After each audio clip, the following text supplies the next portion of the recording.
यहाँ पे वो लोग क्या करते हैं, वो कितना पढ़ना है ये मायने ही नहीं रखता है। मायने ये रखना है कि पढ़ना क्या है, ये मायने रखता है। और यहाँ पटना में, दिल्ली मुखर्जी नगर में, यहाँ पे रगड़ रहा है, रगड़। अब भाई रेगिस्तान में आप 20 फीट खोल दिए या 40 फीट नल खोदिए, पानी नहीं निकलने वाला।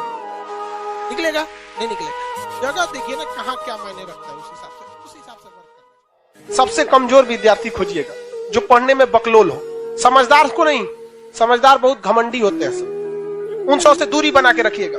लॉज में जो आपको सलाह देने आए ना, सबसे पहले साइड होइएगा।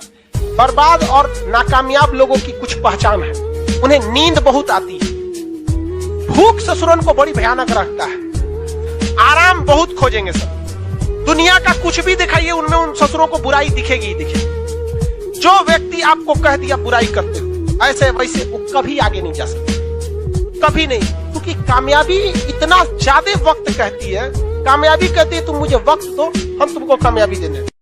किसी ड्रीम गर्ल के लिए ना अपने माँ बाप के ड्रीम को कभी नहीं छोड़ना चाहिए।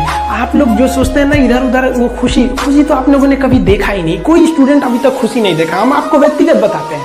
देखिए, खुशी कब मिलेगी आपको? जिस दिन आपको जॉब मिलेगा ना, और जो पहली सैलरी मिलेगी वो भी नहीं खुशी है। जब आप अपनी पहली सैलरी ले जाके अपनी माँ के हाथों में देंगे ना, तो आपकी आंखों में आंसू होंगे। आप याद करेंगे कि जिस माँ की उंगलियों को पकड़कर हमने चलना सीखा, आज उसको हमने अपनी पहली कमाई। कमजोर व्यक्ति ही दूसरे काम का बदला लेता है, लेकिन जो ताकतवर होता है वो माफ कर देता है। लेकिन जो बुद्धिमान व्यक्ति होता है वो इग्नोर कर देता है, नजरअंदाज कर देता है और बच के निकल जाता है। कि जहाँ तेरी याद ना आए वो तन्हाई किस काम की, बिगड़े रिश्ते ना बना दे वो खुदाई किस काम की।